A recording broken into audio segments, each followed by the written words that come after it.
maestro Irving, vamos a dar inicio a las ponencias, si eres tan amable. Gracias, maestra Lulú. En efecto, el día vamos a tener diversas ponencias. La primera aborda un tema muy específico, la libertad deambulatoria en tiempo de COVID-19. Es un tema de suma relevancia que nos va a hacer el favor de exponer el presidente de ProLibertad y Derechos Humanos en América AC, el doctor Ignacio Benavente Torres. Doctora María de Lourdes, mucho apreciaré que nos haga una breve síntesis curricular del doctor Benavente para poder iniciar formalmente con su intervención. Antes de dar lectura, sí quisiera nada más decir que por cuestiones de tiempo voy a abreviar la síntesis curricular de todos los que nos acompañan, porque la verdad tienen un bagaje jurídico y profesional muy extenso, pero por cuestiones de tiempo voy a ser muy breve, ustedes me van a disculpar, voy a dejar nada más los últimos cargos que han tenido para efectos de darle continuidad al asunto. Doctor Ignacio Benavente Torres es licenciado en Derecho, egresado del Centro Universitario de España y México. En 2013 creó la Fundación Pro Libertad y Derechos Humanos en América, la cual preside desde esa época. Ha recibido el nombramiento de doctor honoris causa en Derechos Humanos por parte de la comunidad francesa a través del Instituto de Estudios Superiores de la Fundación Le France y UNESCO, así como doctor honoris causa por el Instituto de Desarrollo Humano y Liderazgo. Ha sido invitado a diversas sesiones de derechos humanos en las ciudades de Washington, Arizona, Perú y México. También ha asistido a la Cumbre Mundial de Derechos Humanos en Ginebra, Suiza, y en la Continental de Derechos Humanos celebrada en Panamá en 2019. Es embajador mundial por la paz por la Fundación del Sol de Colombia y representante de la Organización Mundial de Desarrollo para México y América Latina, además de miembro honorario del Club Rotario en San Diego, California, entre otros cargos y representaciones. Sin más preámbulo, le cedemos el uso de la voz al doctor Ignacio Benavente, recordándole a los ponentes que tienen 15 minutos para su disertación y a los 3 minutos, antes de acabar, se les va a hacer la mención para que vayan haciendo ustedes su cierre. Muchísimas gracias. Adelante, doctor Benavente.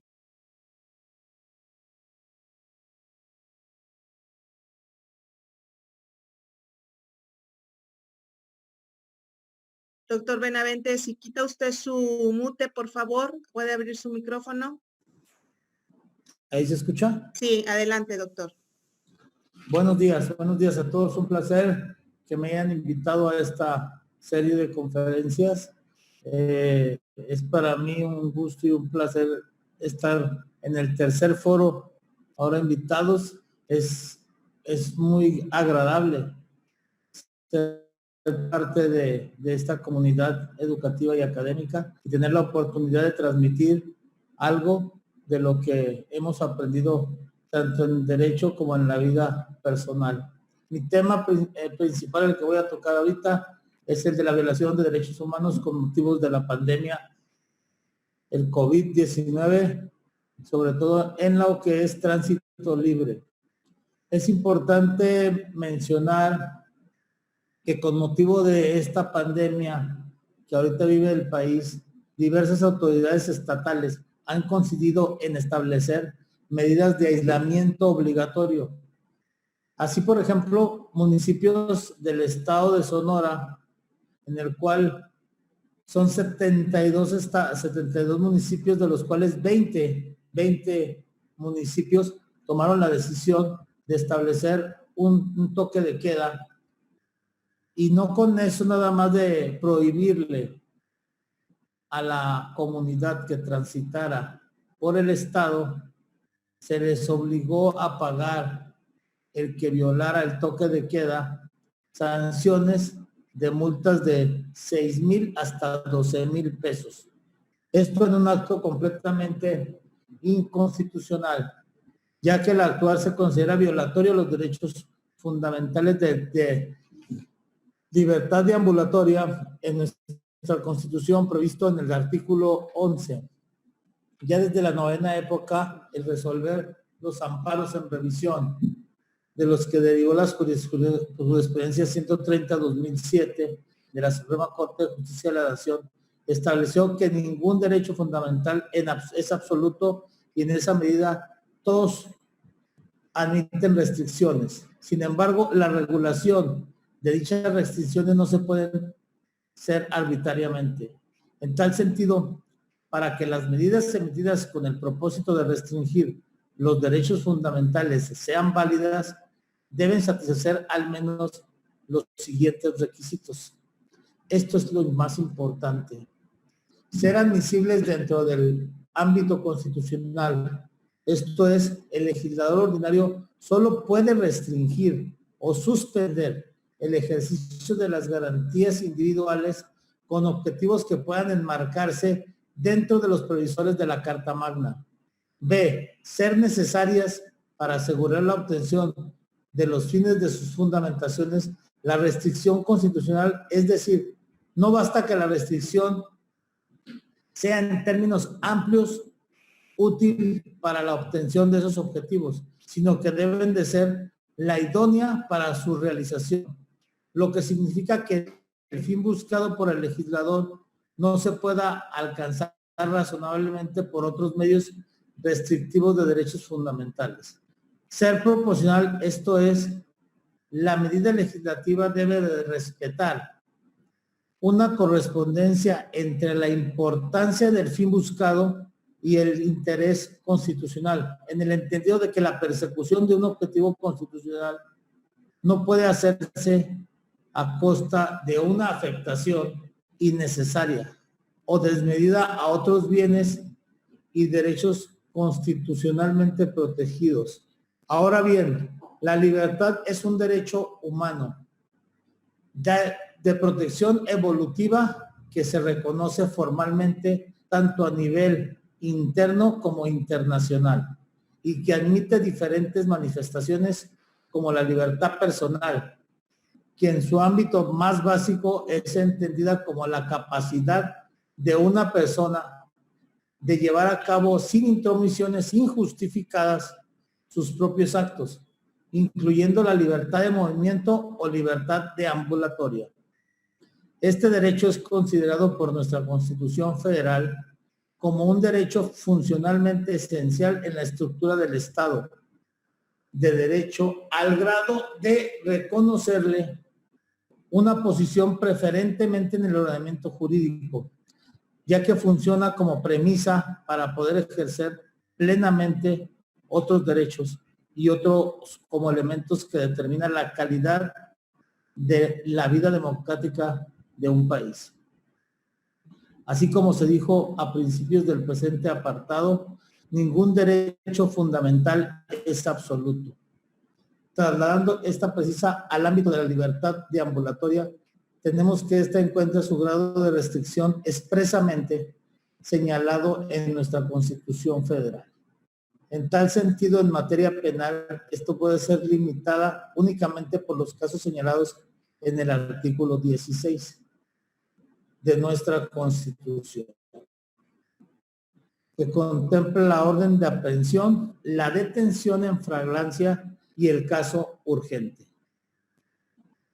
Teniendo además una restricción genética para el denominado estado de excepción, previsto en el artículo 29 de nuestra Constitución Federal, el cual dispone, artículo 29, en los casos de invasión, perturbación grave de la paz o de cualquier otro que ponga a la sociedad en grave peligro o conflicto, solamente el Congreso de la Unión o de la Comisión Permanente, como aquel que no estuviera reunido, podrá restringir o suspender en todo el país o en lugar determinado el ejercicio de los derechos y las garantías que fuesen un obstáculo para hacer frente rápida y fácilmente a la situación, pero deberá hacerlo por tiempo limitado, por medio de prevenciones generales y sin la que la restricción o suspensión se contraiga determinada persona o determinadas personas. Si la restricción o suspensión tuviese lugar hallándose en el Congreso reunido, este concederá a las autoridades que estimen necesarias para que el Ejecutivo haga frente a la situación, para que si de verificarse en tiempo de receso, se convocará de inmediato al Congreso para que de acuerdo y se acomode al párrafo reformado 1002 del 2014. En los decretos que se expidan no podrá restringirse o suspenderse el servicio de derechos a la no discriminación, al reconocimiento de la personalidad. ¿Me siguen escuchando? Porque parece que hubo una falla. Se escucha bien. ¿Sí se escucha? Se me fueron todos. Se me fueron todos. Ok. Este decreto debe ser hecho única y exclusivamente por el presidente de los Estados Unidos mexicanos con aprobación del Congreso de la Unión o la Comisión Permanente. Puede ser para todo el país o para un lugar determinado sin que se contraiga o sea determinada persona. Debe ser por un tiempo limitado. Solo se podrán suspender los derechos y garantías que fuesen obstáculos para hacer frente rápida y fácilmente a la situación, salvo el ejercicio de los derechos a la no discriminación. Ya regresamos. Al reconocimiento de la personalidad jurídica, a la vida, a la integración personal, a la protección a la familia, el nombre o la nacionalidad, los derechos de la niñez, los derechos políticos, las libertades y el pensamiento, la conciencia y de profesar creencias religiosas de alguna manera. El principio de legalidad y retroactividad, la prohibición de la pena de muerte, la prohibición de la esclavitud y la servidumbre, la prohibición de la desaparición forzada y la tortura, ni las garantías judiciales indispensables para la protección de tales derechos. Debe ser fundada y motivada y ser proporcional al peligro que se hace frente. Hay una cosa importantísima dentro de esta grave violación que arbitrariamente tomaron algunas autoridades en el país, siendo el estado de Sonora dentro de sus municipios como gobernatura. Hubo situaciones tan fuertes para prohibir el deambular por la sociedad que había gente embarazada en las carreteras, en las autopistas, y no les daban acceso a los hospitales por medio de las casetas, por un supuesto toque de queda. Y lo más triste y más relevante es que determinaban en una prohibición completamente violatoria, determinaban el horario en el que podían deambular con el pretexto de que a ese horario estaba el virus activo. Es decir, de 6 de la mañana a 6 de la tarde estaba el virus. Y de 6 de la tarde, de 6 de la tarde a 6 de la noche no estaba el virus. Y luego lo cambiaban al revés, determinando arbitrariamente y sin algo bien importante que hubo dentro de ese consejo que autorizó estos toques de quedas, es que no había registrado absolutamente ningún médico. Ningún médico estaba autorizado. Nosotros tenemos una línea directa con vía tránsito libre en Sonora por el problema que hay de las autopistas. Y teníamos las quejas, pero diario de 100, 200 quejas al respecto. Esto queda, y quiero que quede bien claro para toda la comunidad estudiantil que nos está escuchando. No existe nadie que pueda tomar la decisión de un toque de queda en el país que no sea nuestro presidente constitucional. Es el único que puede establecerlo, decretarlo, y ninguna autoridad más está preparada, lista, ni tiene la facultad ni la competencia para hacerlo. Este fue un serio grave, muy realzado en Sonora, más sin embargo en otros estados del país igualmente se violó. Estamos ahorita en una situación en la que debemos de exigir nuestros derechos humanos, nuestros derechos constitucionales. Y yo les pido a todo el estudiantado que no permitamos que pase esta serie de violaciones en nuestros estados, en nuestras ciudades. Inmediatamente lo pueden reportar con todo el reporte de que no existe nadie autorizado para el toque de queda más que hecho y decretado por el presidente de la República. Continúe. 2 minutos, doctor Benavente. Bueno, con esto narrado hasta el momento, espero que haya quedado bien establecido que los toques de queda que no sean hechos por el presidente de la República son completamente anticonstitucionales y por lo tanto tenemos todo el derecho de activar un juicio de garantías y hacer valer nuestro derecho a deambular por la sociedad, por nuestro país, por nuestras ciudades. Muchachos, no permitan que se sigan haciendo en estas épocas de pandemia actos violatorios de derechos humanos, violatorios de nuestra Constitución con el pretexto de esta pandemia que es mundial y esperemos que termine lo más pronto posible. Muchas gracias.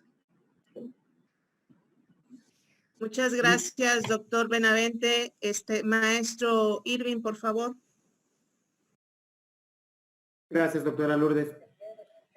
Muchas gracias, doctor Benavente. Aquí una de las cuestiones que más se destacan de la cuestión de su intervención, bueno, pues lógicamente es determinar que los derechos humanos, los derechos que tienen cada una de las personas por el hecho de estar dentro de la jurisdicción nacional, no son absolutos, pueden ser limitados, restringidos o suspendidos, guardadas ciertas condiciones, como usted lo indicó, requisitos de admisibilidad con la cuestión de la Constitución o los presupuestos constitucionales que resulten idóneos, que resulten proporcionales.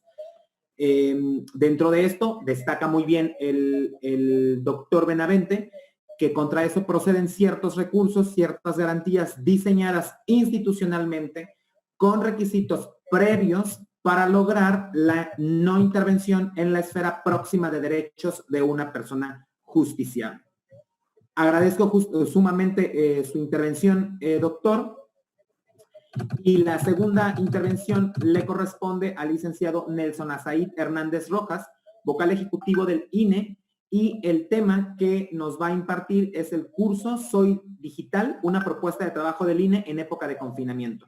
Doctora Lourdes, mucho agradeceré la síntesis curricular.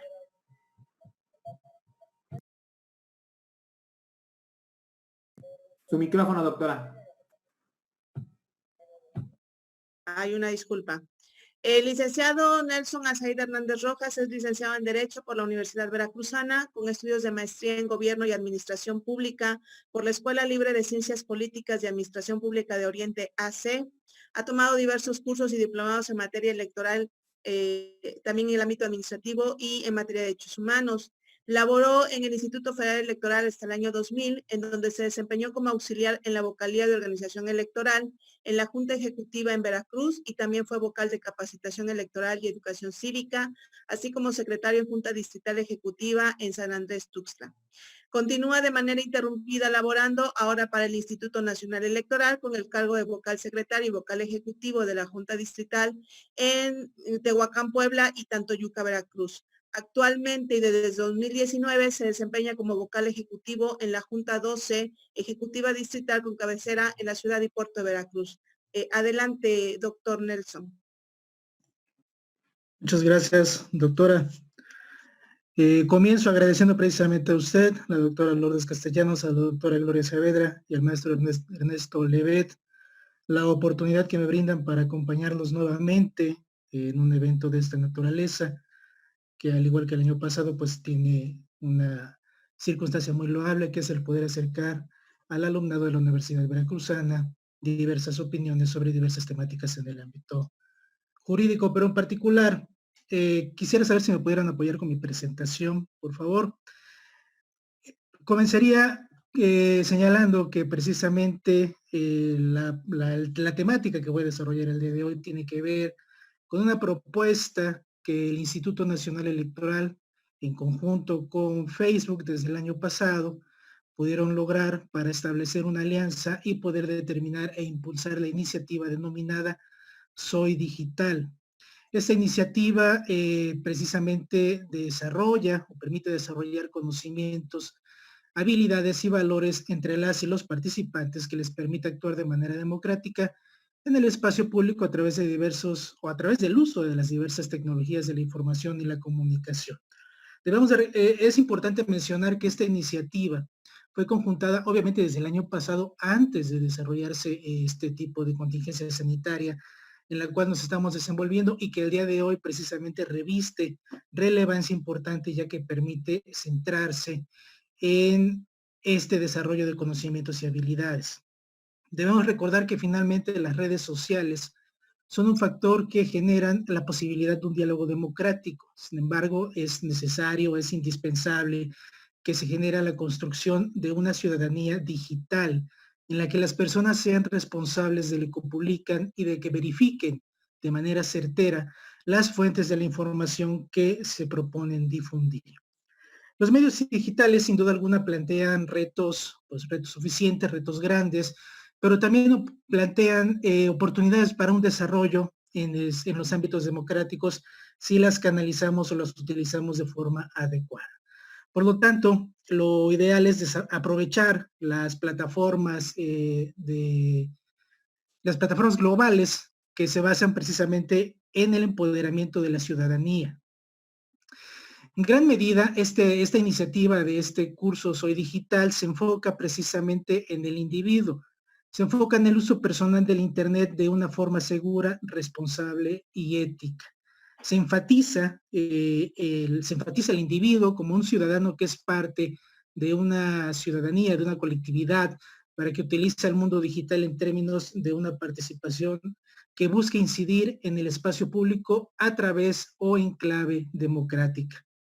La ciudadanía digital no es otra cosa más que la comprensión de asuntos humanos, culturales y sociales relacionados precisamente con el uso de las TIC, de las tecnologías de la información y la comunicación, con base a principios que la orientan como la ética, la legalidad, la seguridad, la responsabilidad en el uso del Internet y las redes sociales. La ciudadanía también, la ciudad digital, obviamente, al darse en el mundo digital, al darse en el Internet, no se limita a un lugar geográfico en particular. Se convierte en una interacción más global, más crítica, más proclive a buscar cambios de manera inmediata. La ciudadanía digital también es la participación de ciudadanas y ciudadanos en el espacio público por medio de estas tecnologías de la información y tiene como propósito ejercer sus derechos políticos, sociales y civiles. Sin embargo, todos estos aspectos de ciudadanía digital no los podríamos desarrollar si no entendemos la cultura democrática. Es básico entender lo que significa cultura democrática para poder desarrollar sus conceptos de ciudadanía digital. Y en ese sentido, la cultura democrática precisamente se puede tomar en cuenta como actitudes, comportamientos o valores orientados hacia la convivencia pacífica de una sociedad plural, así como una relación entre los gobernantes y los gobernados. Ahora bien, para que podamos ejercer nuestra cultura democrática vamos a requerir de diversas circunstancias, la participación de la ciudadanía y las autoridades en solución de problemas públicos por la vía del diálogo, de la deliberación, de la negociación, de la construcción de acuerdos. Todos estos son puntos básicos a través del cual se puede desarrollar esta participación ciudadana en cultura democrática.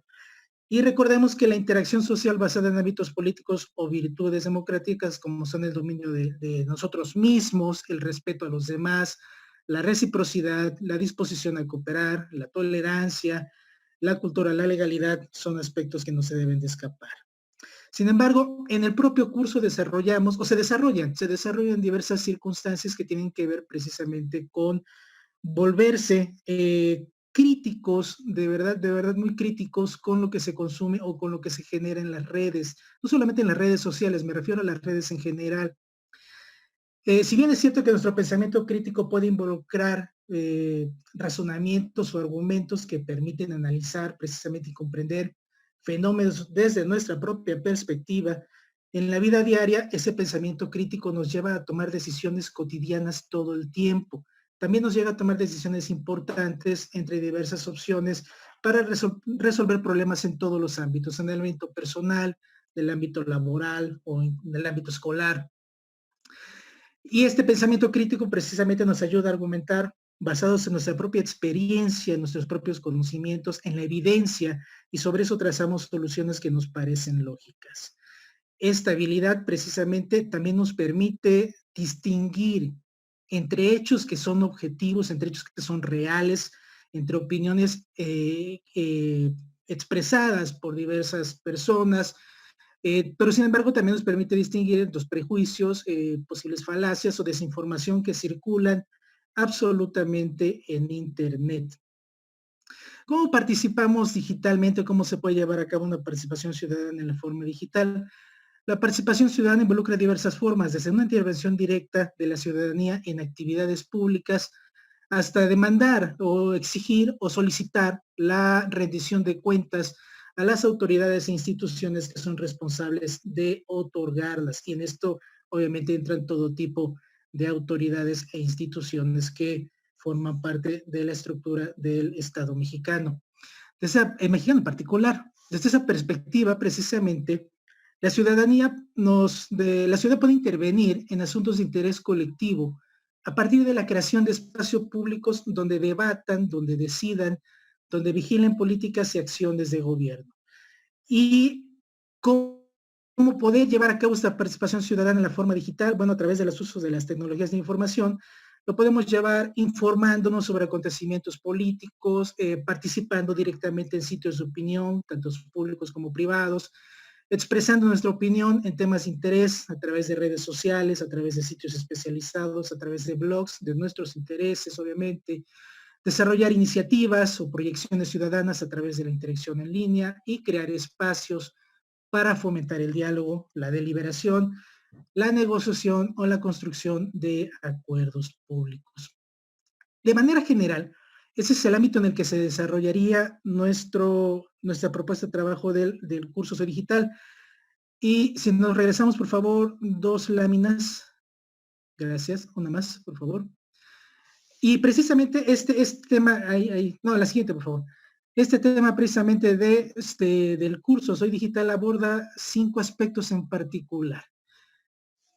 Son 5 módulos a través del cual se indica en los módulos un recordatorio de qué es el Internet, cómo funciona el Internet, nuestra presencia en el mundo digital, nos canaliza de manera muy adecuada para ser pensadores críticos, para conocer y poder detectar las denominadas fake news, nos señala precisamente opciones para ser ciudadanos digitales y nos enfoca también a cómo somos todas y todos nosotros en la participación ciudadana en el Internet. En ese sentido, de estos modos precisamente este tipo de temas como nosotros en el mundo digital o tú en el mundo digital, cómo convertirnos en un usuario digital responsable a través de entornos seguros en línea.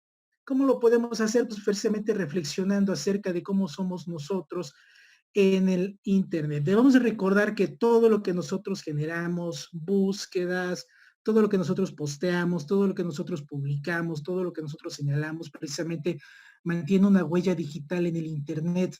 A pesar de que nosotros podamos borrar una publicación, podamos borrar una fotografía, podamos borrar algún tipo de comentario en redes sociales, etcétera, etcétera, todo queda como una huella en el Internet. Y precisamente para crear un entorno seguro, debemos de reflexionar cómo somos nosotros en la era digital, cuál es la huella que nosotros queremos dejar en el Internet, cómo conectar con otras personas de manera segura, de forma responsable, cómo somos nosotros en la ciudadanía digital y pensar críticamente.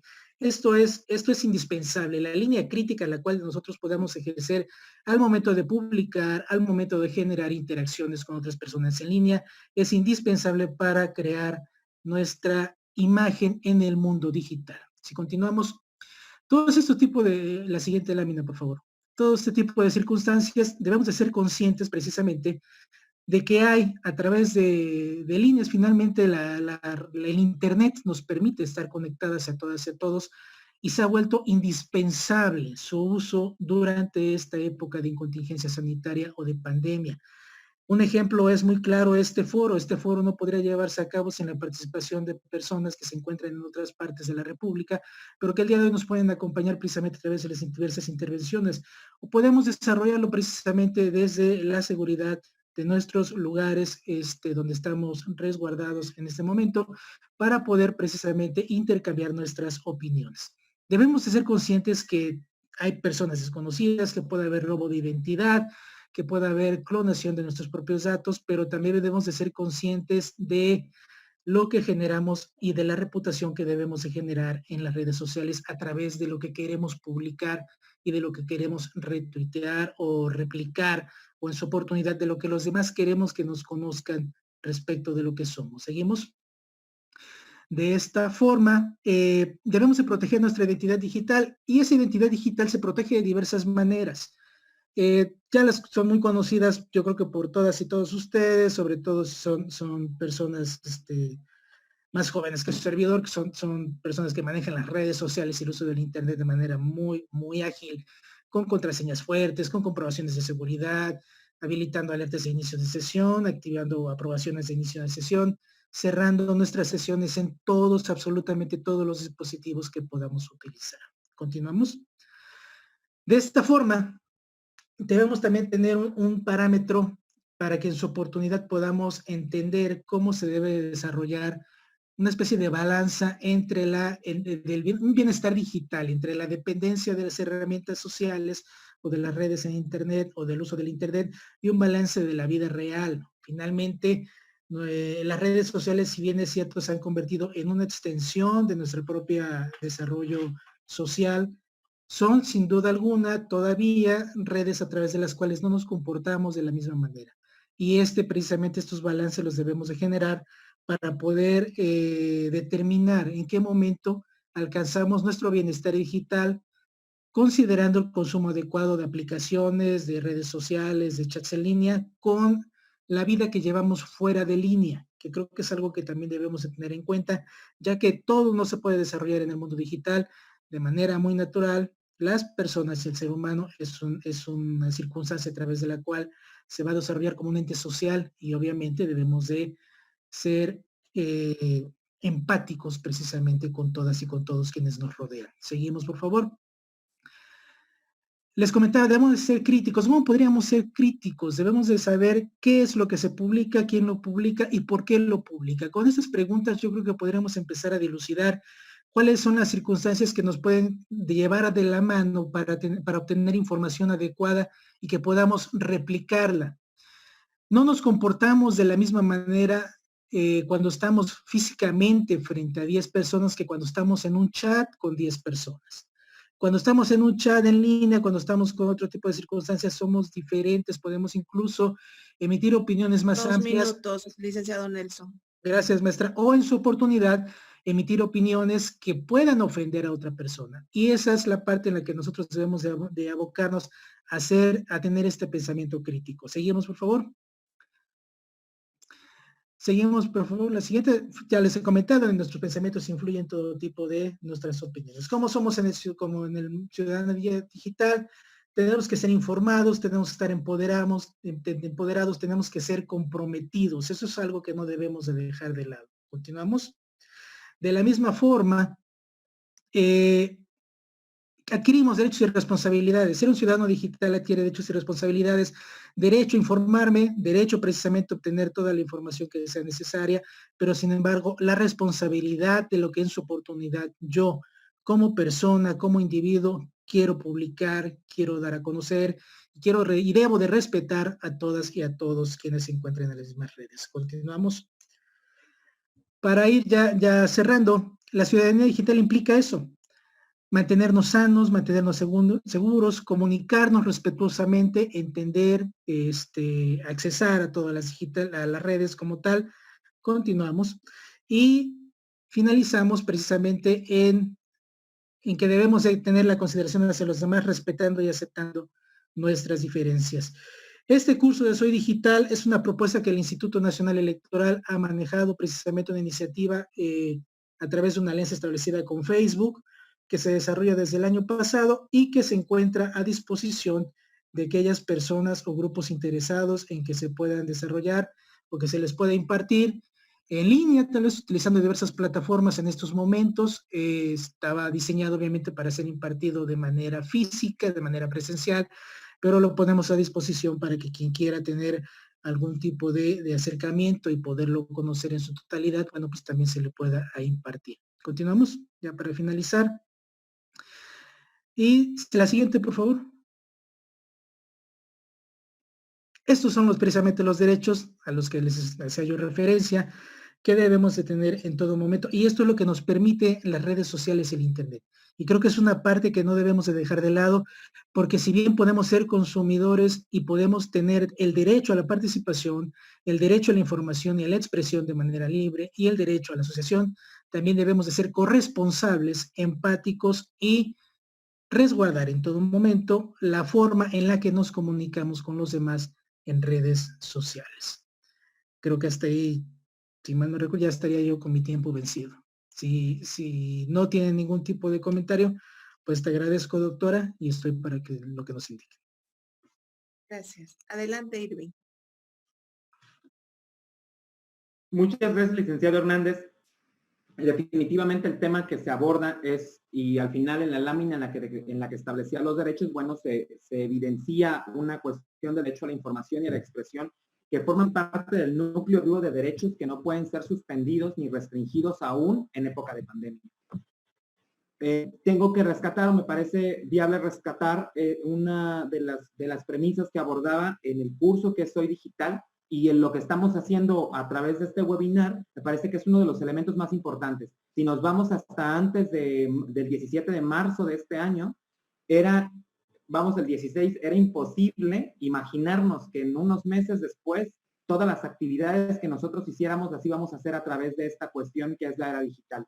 En un estado donde uno de los elementos es su población, donde se aspira a una democracia efectiva, la participación ciudadana juega un papel de suma importancia y trascendencia. En ese tenor, a través de Soy Digital, como lo señala el licenciado Hernández, se forma de manera crítica y se busca un diseño de estándares específicos, eficaces, efectivos, eficientes, en esta nueva era, en esta era de las nuevas tecnologías. El derecho de las nuevas tecnologías nos ha alcanzado, creíamos que nunca nos iba a alcanzar y nos llegó de sorpresa. La tercera de las participaciones le corresponde al maestro Juan Cruz Hernández, al maestro Juan Cruz Hernández. Él es egresado del Sistema de Enseñanza Abierta y es secretario proyectista en un tribunal colegiado de circuito.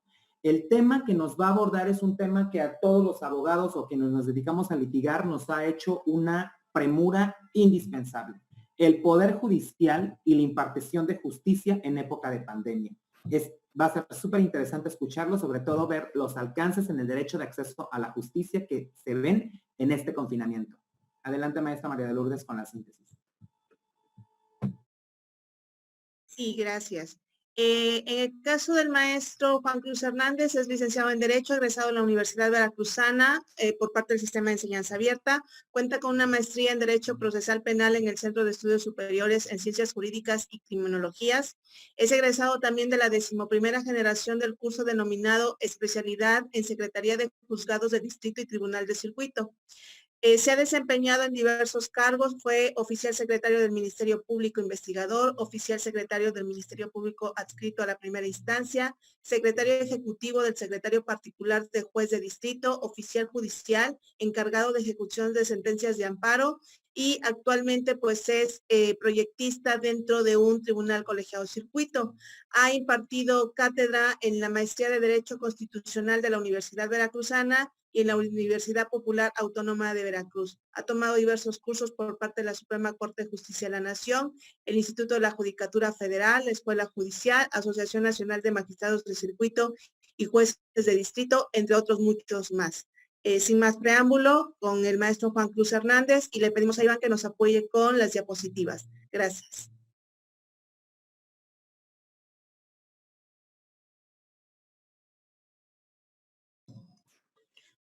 Buenas tardes, ¿me escuchan ahí, perdón? Sí, Juan, adelante. Ok, buenas tardes. Ante todo, agradezco el honor que me han dado el poder participar en este foro. Soy orgullosamente egresado del Sistema de Enseñanza Abierta de la Universidad Veracruzana, mi alma mater, así lo he dicho y lo diré siempre. Mi participación se reduce a mencionar qué es lo que ha hecho el Poder Judicial, específicamente el Poder Judicial Federal, que es en la rama en la que yo trabajo, en la que me desempeño.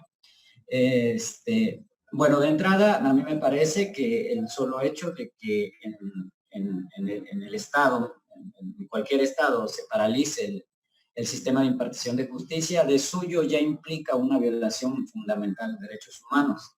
La razón, en este caso justificada, no le quita esa característica. Entonces, sí es bien importante para los compañeros que están por egresar, los abogados, compañeros que se dedican al arte del litigio, que para mí es un motivo de mucha admiración y respeto. Les comento, desde el 2013 hubo una reforma a la ley de amparo en el que ya se incluían cuestiones electrónicas, como la oportunidad de, en nuestras promociones, dejar correos electrónicos y pedir que se te notificara vía electrónica todas las determinaciones judiciales en las que tuviéramos intervención. Desafortunadamente, parte de nuestra idiosincrasia, y la asumo, y yo soy parte de ella también, en todos los sentidos, no nomás en desafortunadamente nosotros como pueblo mexicano nos dicen, es viernes y les voy a encargar una tarea para el otro viernes y la hacemos el jueves en la noche, ¿no? Eso es parte de nuestra crítica, yo soy parte de ella también, no lo digo como crítica, sino como parte de una realidad. Desde esa fecha ya había oportunidad de hacer, tal vez no juicios en línea, pero sí de meterte y de involucrarte por medios electrónicos, ¿no? Podías tener acceso a cuestiones electrónicas. Desafortunadamente, muy pocos despachos, muy pocos litigantes se preocuparon, y también quizás parte del Poder Judicial también se preocupó muy poco en hacerlo del conocimiento en general a través de campañas. Y esta pandemia nos agarró a todos pues mal parado, ¿no? Hablo de la comunidad jurídica. Y entonces, lo que se ha avanzado, ¿qué fue lo que hizo el Poder Judicial en este caso? Bueno, ¿me pueden apoyar con la primera diapositiva, por favor? Acuerdos emitidos. El Consejo de la Judicatura Federal emitió acuerdos generales. El primero de ellos, si me pueden apoyar con la siguiente diapositiva, por favor. El primero de ellos es el Acuerdo General 4 del 2020. Este es el que parte y el que tiene su esencia, porque es el que establece el primer periodo de suspensión de labores, todo esto en concordancia con lo que el Poder Ejecutivo determinó para la continuación de la vida política de este país, de la vida económica y la suspensión de actividades, ¿no? Entonces, en este primer acuerdo se estableció la suspensión del 17 de marzo al 18 de abril de este año, pero con la atenuante de que dejó guardias para el trámite relativo a la suspensión de actos reclamados y casos urgentes. Esto es, procuró en aras de no dejar de administrar justicia, sobre todo para los casos urgentes, casi es donde estaban involucrados problemas relativos a la libertad personal. Entonces, en este primer acuerdo estableció las bases. En este primer acuerdo, el Consejo de la Judicatura Federal no consideró o no lo vislumbró como la posibilidad de que estos acuerdos de suspensión de labores se fueran a prolongar tanto tiempo como hoy lo tenemos planteado. De tal manera que el periodo de suspensión se hizo así de manera simple, entre comillas, pero tratando de respetar todo lo relativo a los trámites que se deben seguir para la suspensión de actos reclamados y casos urgentes, básicamente, insisto, reitero, por motivo de la libertad, asuntos y no estuviera involucrada la libertad personal. Seguimos avanzando en la otra diapositiva, por favor. En el Acuerdo General 6 del 2020 se prolongó también, fue cuando ya el Consejo de la Judicatura Federal, en concordancia con el sistema político, insisto, y tomando la información del sistema de salud mexicano, prolongó este periodo de suspensión de labores del 19 de abril al 31 de mayo. Y aquí empieza, aquí la Corte lo que hace es que toma en cuenta esto, pero empieza a vislumbrar la posibilidad de que los asuntos que hayan estado listados se fueran resolviendo. Y aquí es donde le comento yo que nos agarró mal parados. De haber tenido la mayoría de los asuntos con notificaciones de manera electrónica, con firma electrónica, con FIDEL, que es lo que ahora ya se hace, muchos asuntos se podrían haber tramitado. Desafortunadamente, como todo el mundo tramitaba, como todos los compañeros que litigan, estaban con la vieja antiguo modo de trabajo. Esto es: presento mi promoción y te señalo para el domicilio para abrir y recibir notificaciones tal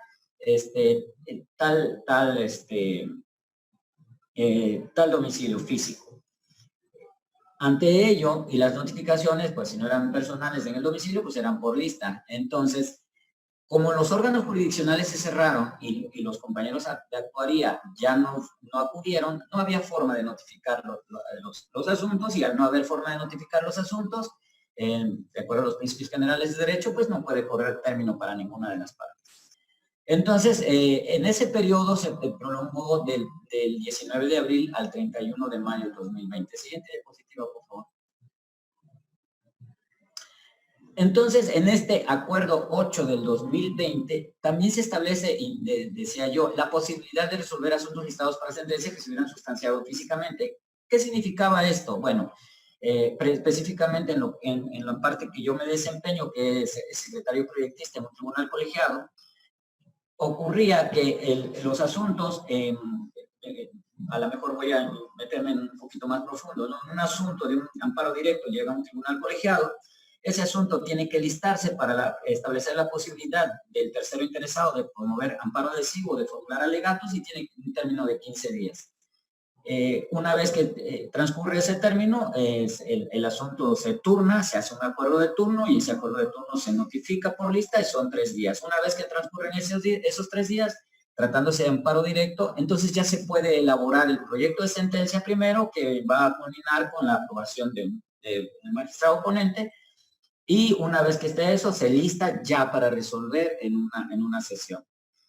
¿Qué ocurre? Que muchos asuntos estaban pendientes de resolver, pendientes de notificar el acuerdo de inicio o el acuerdo de admisión, y por tanto no podía correr término para el tercero interesado para promover su amparo adhesivo. Esos asuntos no podían resolverse, y lo que el Consejo de la Judicatura determinó, dijo, bueno, los que sí ya están para resolverse, los que sí ya tienen todos los requisitos, todas las notificaciones, esos ya no te puedes demorar en resolverlos.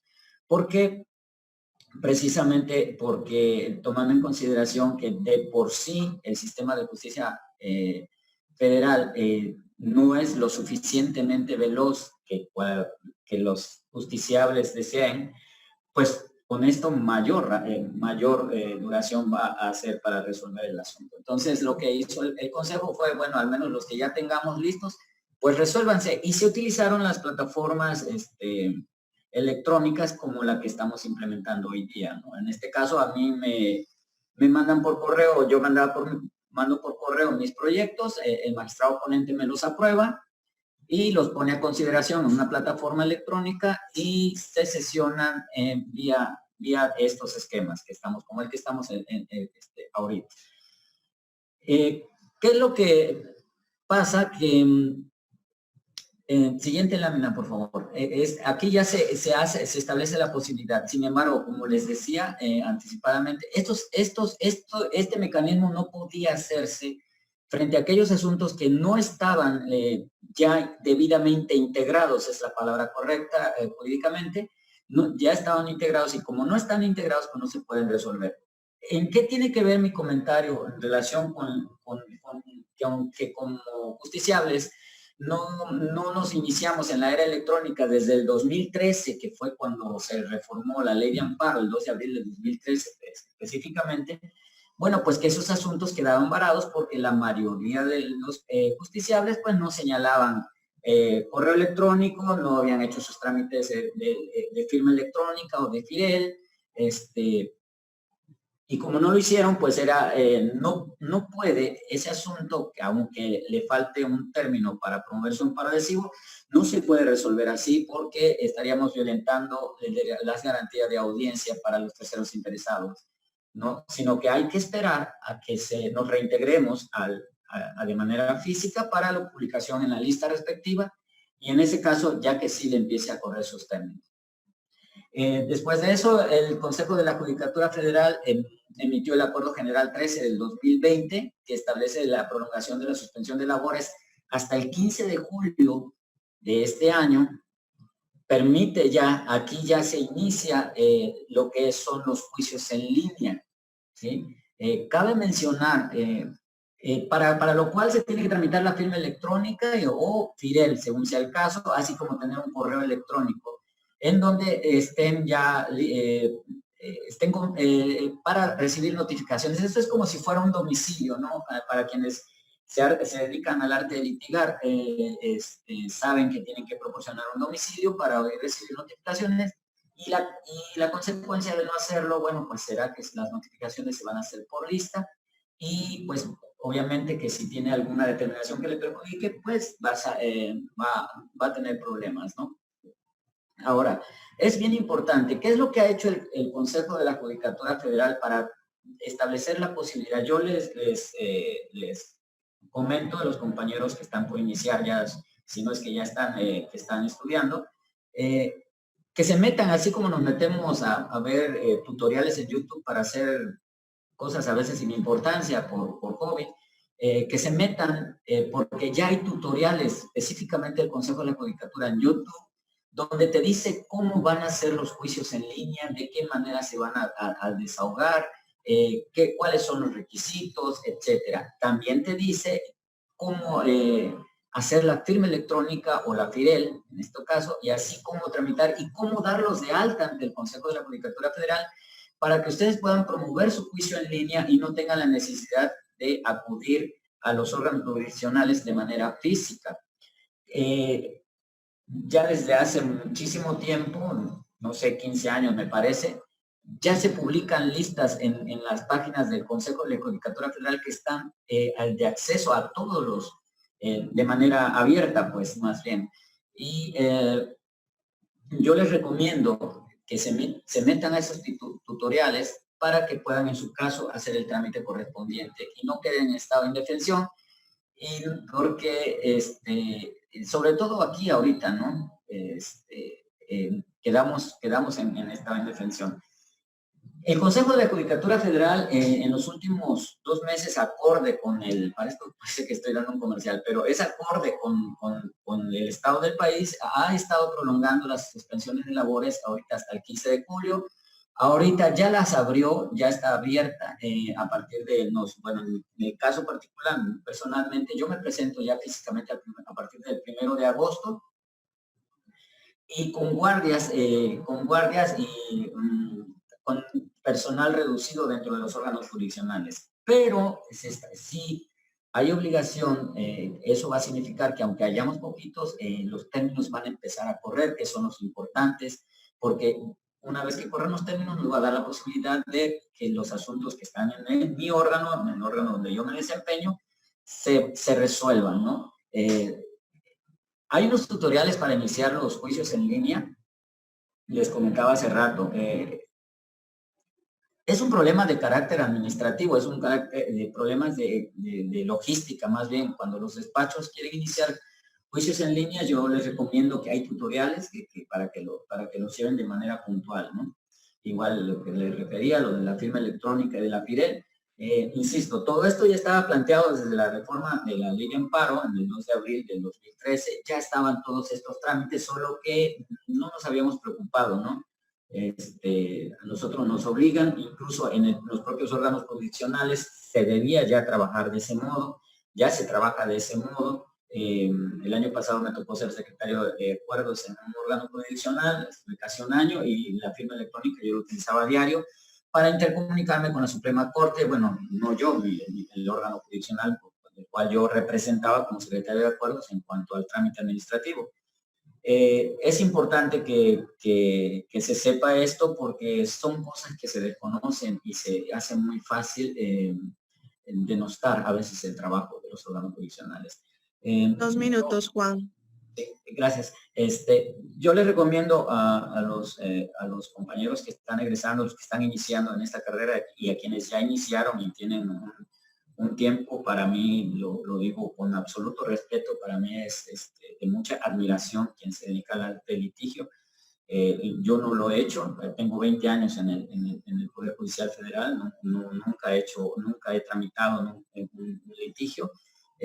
Quizás por ahí como estudiante acudí a un juzgado en alguna ocasión, pero de ahí en fuera no. Entonces, sí es importante que se acerquen al Poder Judicial, que se acerquen para que se hagan la vida como litigantes más fácil, ¿no?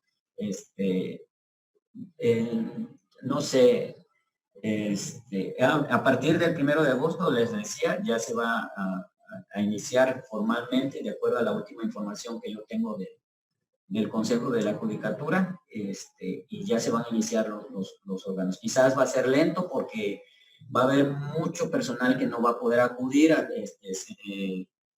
va a reducirse evidentemente el resultado de asuntos que van a salir, no va a ser comparable con el que se salía cuando todo el personal estaba completo. Ese personal quizás no acuda, y de hecho así está determinado por el Consejo, que quienes estén en estado de indefensión, a personas mayores, quienes están susceptibles pues de adquirir el virus y que les haga algún daño, pues no van a acudir, va a reducirse el personal y bueno, desafortunadamente eso va a hacer que el trabajo no fluya en la medida en que estaba antes, ¿no? Bueno, antes de terminar mi participación, agradezco a la doctora Lourdes, es una extraordinaria compañera y extraordinaria amiga que tiene todos mis respetos, y a todo el panel de compañeros que están exponiendo, también les brindo mis respetos. Muchas gracias. Gracias, doctor Juan. Adelante, Irving. Gracias, doctora Lourdes. En realidad, para retomar lo que decía el maestro Cruz Hernández, pues el Poder Judicial ha jugado un papel muy importante. Aquí lo grave ha sido, me parece, que dentro de las cuestiones no se ha determinado que el Poder Judicial, sus funciones sean tan sustantivas como para mantenerse laborando. Me parece que esta es una de las cuestiones más graves que se ha tenido, que se ha ido implementando mediante acuerdos. Desafortunadamente, el acceso a la justicia es una de las premisas básicas. Se ha dado mediante esos acuerdos en avances paulatinos, pero creo que para nada efectivos, y ahí es donde se consagra una de las principales violaciones sistemáticas a derechos humanos en épocas de confinamiento. La siguiente participación es la que corresponde a la técnica en inclusión laboral Indira Freire Gómez, que es egresada del CEA. El tema es acción contra el hambre, un caso de éxito en España a favor del derecho humano a la alimentación. Otro de los temas más importantes que se enfrentan en esta época de COVID. Y, doctora, cedo el uso de la voz a usted para la síntesis curricular. Gracias, Irving, muy amable. Indira Freire Gómez es licenciada en Derecho, egresada de la Universidad Veracruzana por el Sistema de Enseñanza Abierta. Realizó estudios de homologación en la Facultad de Derecho y Ciencias Sociales de Castilla-La Mancha y cuenta con un certificado de profesionalidad de docencia de la formación profesional para el empleo nivel 3 por la Consejería de Empleo y Economía del Ayuntamiento de Villarrobledo, y además realizó estudios de posgrado como experto jurídico sobre migraciones internacionales y extranjería. por parte del Consejo General, de parte de la Abogacía Española de la Universidad Europea de Madrid, con la mención de apta cum laude, y como especialista en inmigración y mediación intercultural por la Universidad de Castilla de la Mancha. Ha tomado diversos cursos en materia de gestión de la igualdad, atención jurídica de personas extranjeras, educación intercultural, entre otros muchos más. Ha participado como ponente y asistente a diversos foros en materia de inclusión laboral, inmigración, igualdad de hombres y mujeres, por mencionar alguno. Se ha desempeñado como técnica de inclusión sociolaboral y como orientadora laboral y docente en motivación para el empleo. Actualmente es técnica de inclusión sociolaboral en Acción contra el Hambre en Illescas, Toledo. Sin más preámbulos, Indira, te cedemos el uso de la voz para tu participación. Si nos apoyas, Iván, gracias. Yo puedo compartir pantalla si queréis, no hay problema. Ok, ¿Vale? sí. Bueno, antes que nada quiero agradecer, la verdad, esta oportunidad que me das, Lourdes, y también el SEA, de participar en este tipo de encuentros y aportar mi granito de arena a mi alma mater también. Bueno, pues yo voy a contar un poco lo que hacemos en Acción contra el Hambre. Para ponerlos un poco de referencia, Acción contra el Hambre nace en el año 1979 en Francia. Empezó siendo una organización experta en nutrición y ahora también somos expertos en empleabilidad.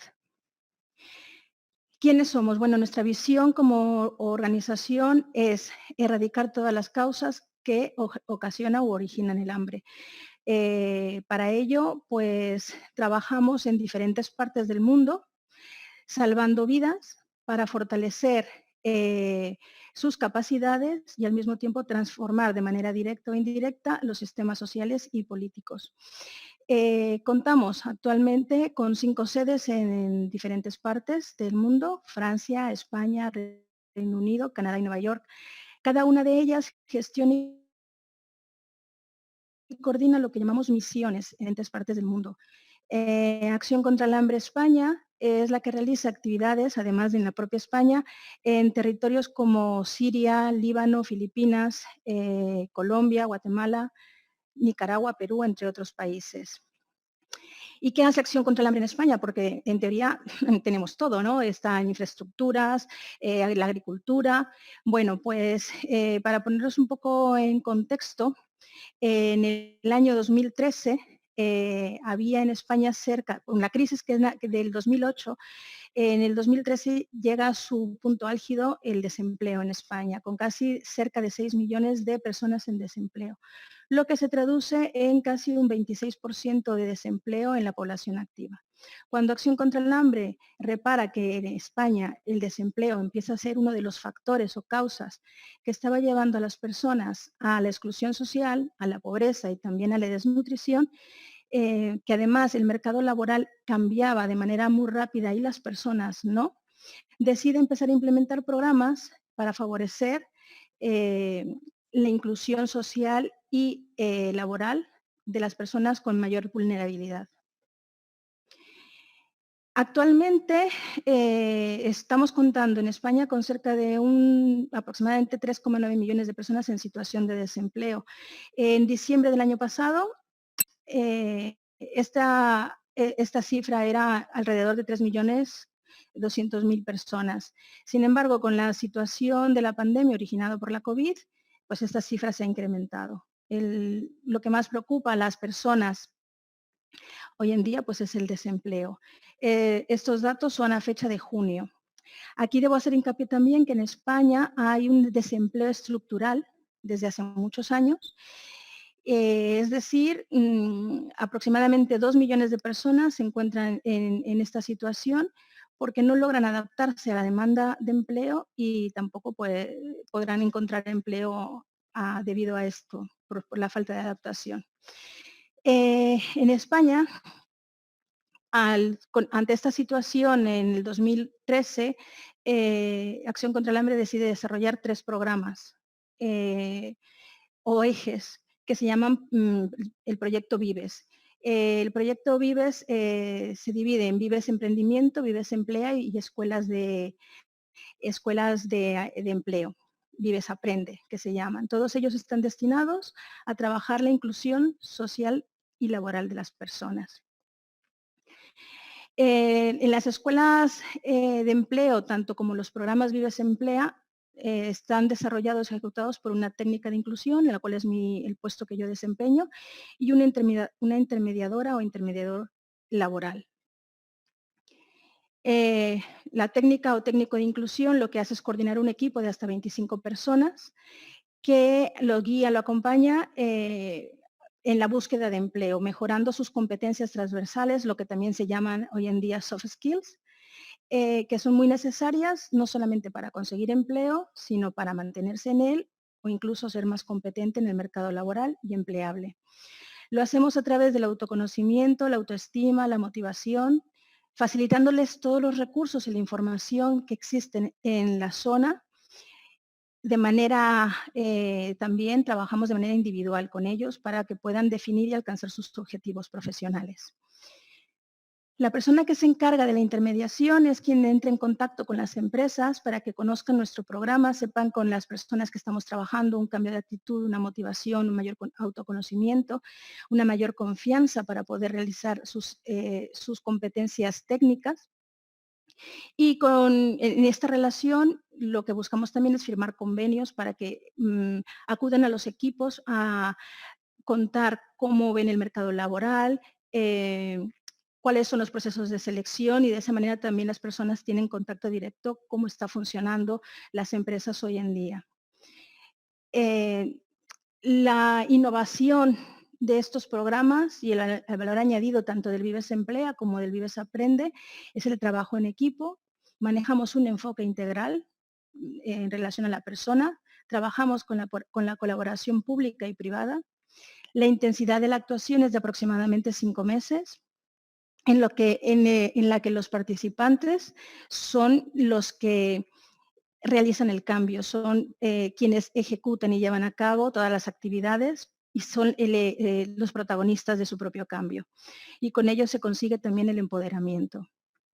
Estas son algunas de las cifras que a la fecha, cuando los equipos terminan o las ediciones terminan, hacemos un seguimiento a los 6 meses para ver cómo está su situación. Y bueno, pues son resultados bastante positivos al terminar nuestro programa. En materia de emprendimiento, igualmente siempre se acompaña a las personas que quieran crear una empresa, un negocio, para trabajar sus competencias técnicas y emprendedoras necesarias a la hora de emprender. No todo el mundo puede emprender o no tiene esas capacidades, sino que tiene que trabajar en ellas para poder emprender y mantener un negocio. Se facilita toda la información o la ayuda en los trámites para los microcréditos y se les acompaña también en la consolidación de su negocio. En cuanto a las escuelas de empleo, Vives Aprende, la metodología es parte de la metodología que llevamos en el Vives Emplea, del autoconocimiento, desarrollar sus competencias transversales o soft skills, y al mismo tiempo se les da una formación específica en determinadas profesiones o perfiles profesionales que se piden en la zona, para que tengan mayores posibilidades de inserción. Las personas con las que trabajamos tienen que estar siempre en desempleo y consideramos perfiles vulnerables las personas que tienen más de un año en situación de desempleo, que se les llama desempleados de larga duración, los jóvenes menores de 25 años, mayores de 45, la población inmigrante, familias monomarentales o monoparentales, hogares sin empleo, perceptores de rentas mínimas, personas víctimas de violencia de género y personas con discapacidad. Acción contra el Hambre también desarrolla en determinados territorios otros programas que va también obteniendo de ellos buenas prácticas, como puede ser, por ejemplo, los itinerarios de inserción sociolaboral en instituciones penitenciarias. Aquí lo que hacemos es trabajar con los profesionales de las instituciones penitenciarias para que apliquen nuestra metodología con las personas que están privadas de la libertad, para mejorar todas sus competencias cuando salgan y consigan una mejor inserción laboral. También te contamos en materia de emprendimiento un programa llamado Generación IN, que es el trabajo con jóvenes que ni estudian ni trabajan para que puedan emprender algún negocio. Y bueno, ¿qué hemos hecho durante la COVID-19? Pues hemos adaptado nuestra metodología de lo que antes hacíamos de manera presencial a lo online. En un corto periodo de tiempo, nuestra organización a todos los trabajadores siempre nos ha facilitado desde el momento en que entramos a la organización un ordenador y un teléfono móvil para poder realizar nuestras funciones. En un principio todo se hacía de manera presencial, pero ante la COVID tuvimos que adaptar nuestra metodología y aplicarlo todo a manera online.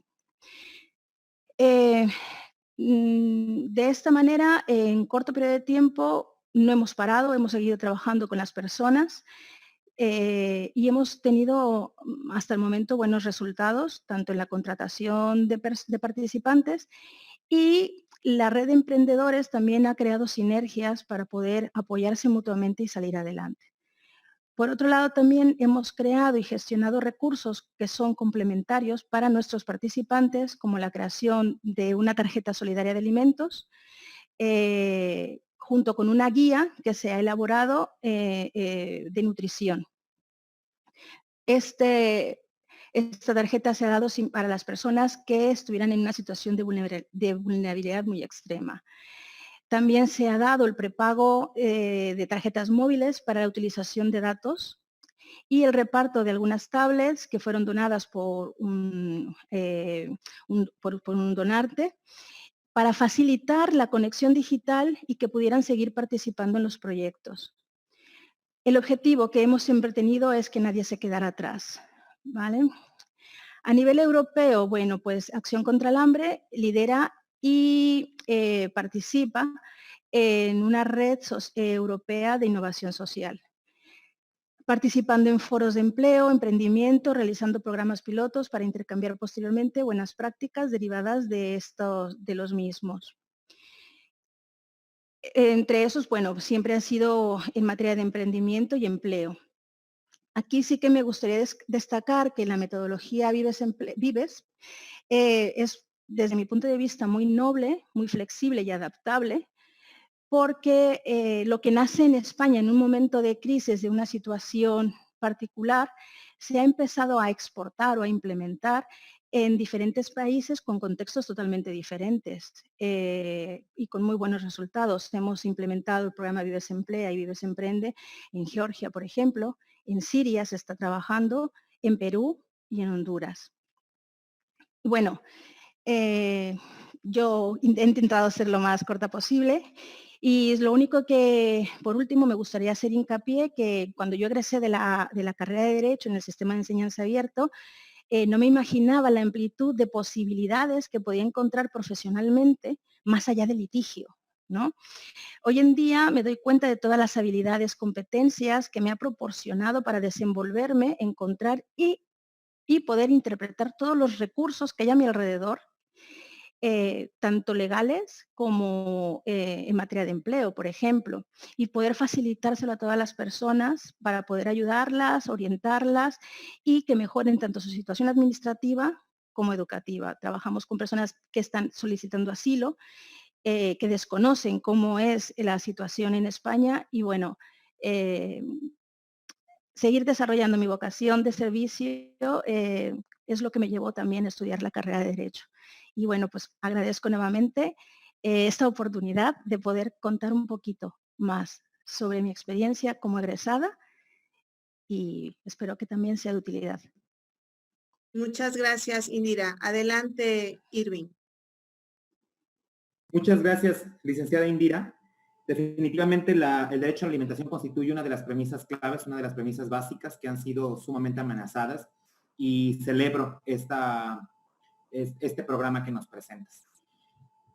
Finalmente, no menos importante y para cerrar con broche de oro, el licenciado Alan Aurelio Solano Carranza es un egresado también del CEA y el tema que nos va a platicar el día de hoy es derecho a la salud y sus implicaciones en tiempos de pandemia.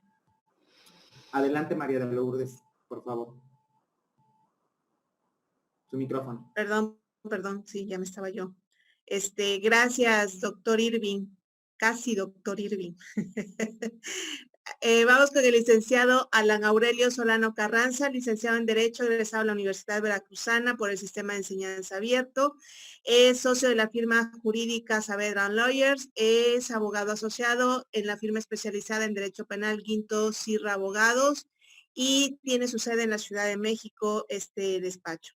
Actualmente es subdirector jurídico de la Asociación Civil Pro Libertad y Derechos Humanos en América y es maestrante del posgrado en Ciencias Penales impartido por el INACIPE mediante la propuesta de investigación intitulada La reparación integral del daño en el sistema acusatorio, criterios de determinación. Sin más preámbulo, le damos el uso de la voz al licenciado Alan. Adelante.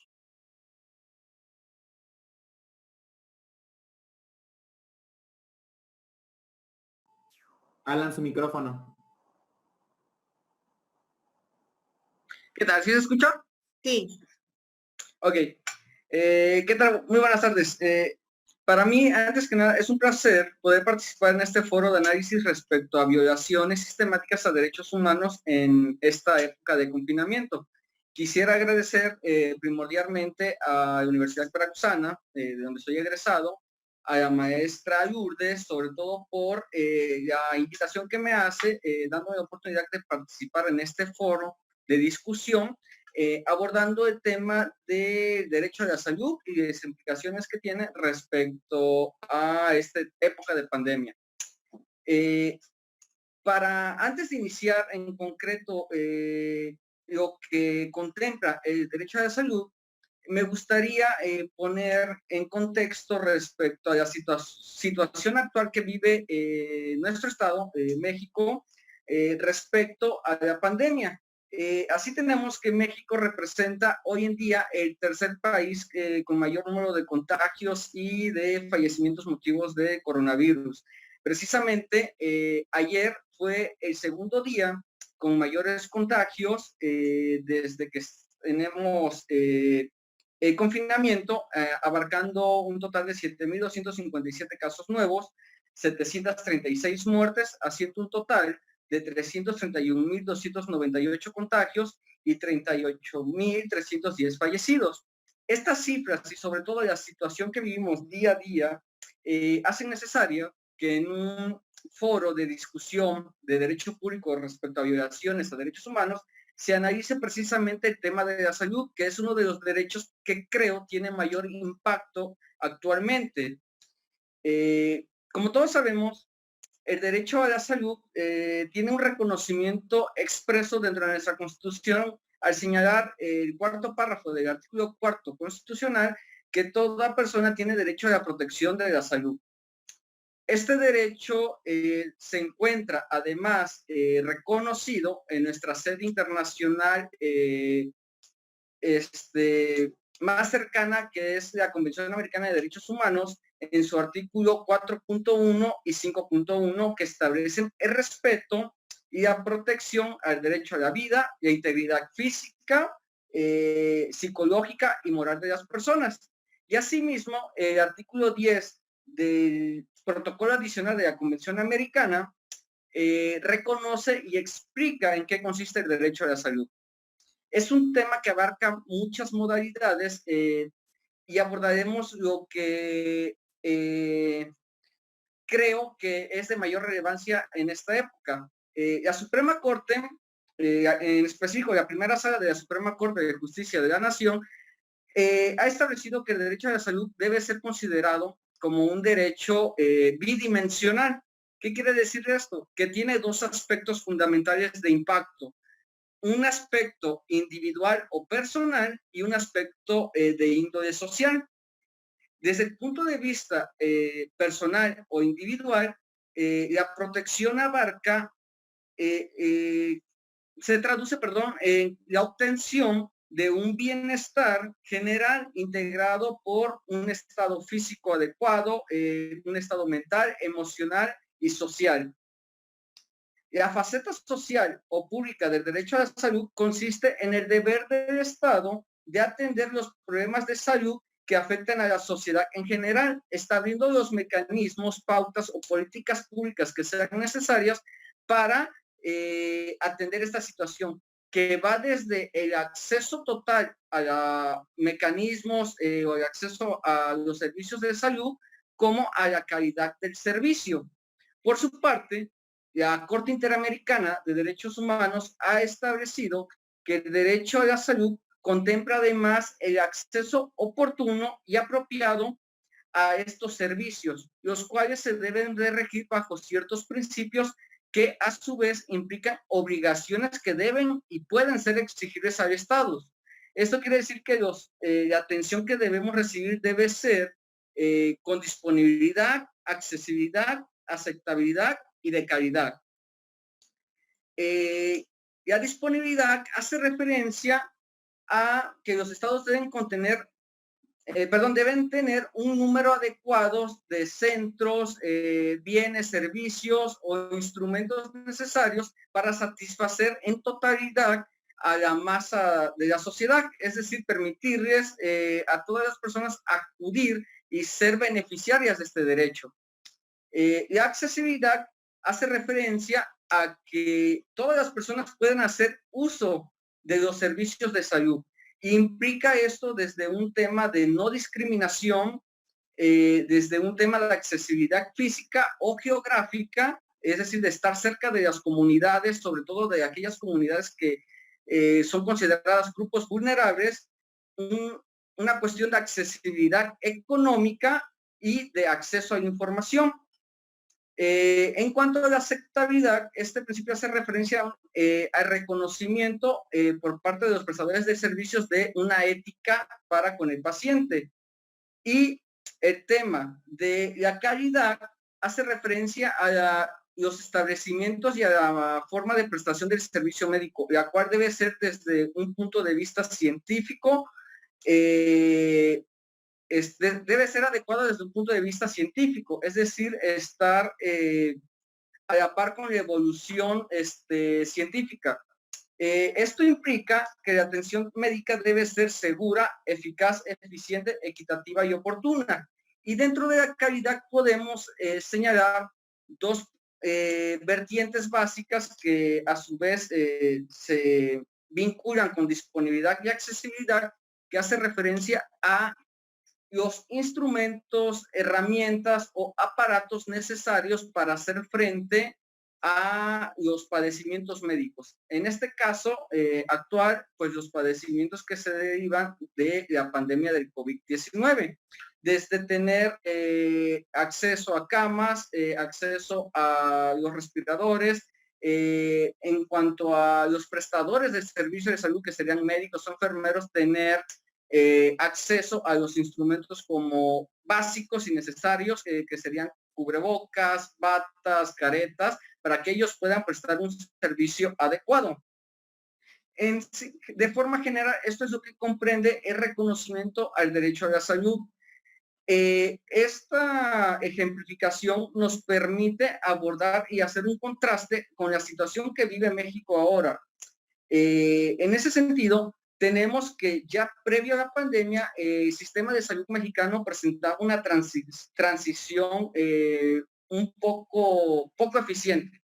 Se terminaba con el denominado seguro popular para pasar a un sistema que conocen como INSABI, lo que provocó que hubiera aumentos de precios que están documentados, que hubiera además escasez de medicamentos. Lo común que pues podríamos haber observado en las noticias era los pacientes de cáncer que no tenían el acceso a los medicamentos, y creo que actualmente pues siguen con con esas violaciones. Independiente de esto, cuando la pandemia amenazaba con entrar a nuestro estado, pues se argumentaba que el Estado mexicano cumplía con todo para hacer frente a esta emergencia. Sin embargo, el paso de los días nos llevó a estas cifras que son increíbles en cuanto al número de contagios y en cuanto al número de personas fallecidas, que nos pueden hacer reflexionar en cuanto a si en México se está respetando o garantizando este derecho. Observamos casos de Por ahí se discutía un tema de una guía bioética, creo que le llamaban, en donde se discutía que por saturación a qué pacientes dar preferencia en cuanto al tratamiento, excluyendo a personas generalmente de la tercera edad por la viabilidad, lo que causaba una cuestión de discriminación de acceso a la salud y que no había disponibilidad de materiales.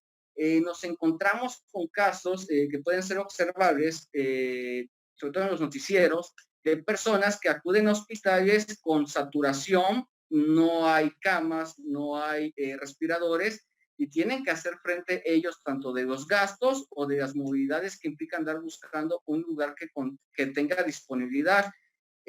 Los prestadores del servicio médico son el sector laboral más afectado con contagios y número de muertes, precisamente porque no tienen la indumentaria necesaria para prestar un servicio de calidad. No de todos es sabido que, bueno, hacen manifestaciones exigiendo cuestiones básicas, como pueden ser cubrebocas, las batas o caretas que servirían, pues, primero para proteger su derecho a la salud también y no quedar contagiados. Esto nos lleva a concluir que, bueno, a lo mejor no se está haciendo algo idóneo para hacer o reconocer este derecho. Y yo creo que, como siendo esto un foro de discusión donde me parece que la mayoría de personas que estamos compareciendo hoy somos abogados, nos podría hacer reflexionar en el sentido de qué podemos hacer nosotros como abogados. ¿Cómo podemos apoyar? Si bien carecemos de conocimientos técnicos en materia de medicina y que sería inocuo poder participar en ese sentido, debemos tomar en cuenta que el derecho a la salud, como todos los derechos económicos, sociales y culturales, son derechos reconocidos y justiciables. Esto nos permite acudir a los tribunales para precisamente exigir el cumplimiento de estas premisas mínimas que garantiza el derecho a la salud. Entonces, creo que podemos contribuir acudiendo al juicio de amparo, exigiendo el reconocimiento a este derecho. Son derechos prestacionales que implican que el cumplimiento o reconocimiento del derecho conlleva un gasto por medio del Estado, pero debemos participar de forma activa para poder exigirlos y que exista un cambio en cuanto al pensamiento o evolución y poder cumplir al menos con la sociedad, que en el sentido de que puedan acceder a los servicios de salud de forma adecuada. Se puede ver, observar, sobre todo en redes sociales, circulaban amparos promovidos por organizaciones, ONGs, asociaciones civiles o por despachos privados de litigantes, donde pretendían defender o judicializar este derecho, exigiendo que se atendiera a personas que se encontraban a las afueras de los hospitales pidiendo atención, que se brindaran los servicios básicos como sean camas para internamiento, la prestación de los respiradores, con los que no contemplaban. Y eso ha traído como consecuencia que, bueno, las autoridades de salud hagan un poco más de lo que están haciendo para cumplir con con el reconocimiento de este derecho. Por parte de los trabajadores también circulaban amparos que yo creo que podemos contribuir, donde se pueden exigir que cuenten con instrumentos de calidad para poder ellos que están al frente de combate de la pandemia, hacer frente de una forma correcta, idónea tanto para la protección de su salud como para satisfacer la necesidad social de atender a los enfermos. Derecho a la salud, sin duda, implica una cuestión muy amplia, una cuestión que es de vasta necesidad y independiente de la situación o de los conceptos que pudiéramos hablar, la reflexión que me gustaría dejar es que como abogados podemos intervenir en la constitución de políticas públicas para efectos de que se garantice, reconozca el acceso a estos servicios que presta el Estado, esos servicios de calidad, y que deben de ser de forma oportuna. no sé cómo voy de tiempo, por parte de la intervención, sería todo lo que quisiera aportar en cuanto a la explicación de este derecho, para ver si hay oportunidad de una sección de preguntas. Gracias, Alan. Sí, ya te iba yo a decir que te faltaban 2 minutos. Adelante, Irving. Muchas gracias, doctora. Definitivamente, como lo planteamos en todas las demás intervenciones, el núcleo duro de derechos es un núcleo que es impenetrable y el derecho a la salud ha sido uno de los más cuestionados porque en su integralidad pues incide desde el derecho a la vida. Los primeros procedimientos que se dieron en materia de COVID, bueno, pues tuvieron que ver con la protección del derecho a la salud, que en una interpretación amplia, bueno, se encuentra tutelado en el artículo 22 constitucional. Alan, muchas gracias por tu participación, muy puntual con relación a las obligaciones específicas y obligaciones generales en materia del derecho a la salud. Licenciada, doctora María de Lourdes, muchas gracias.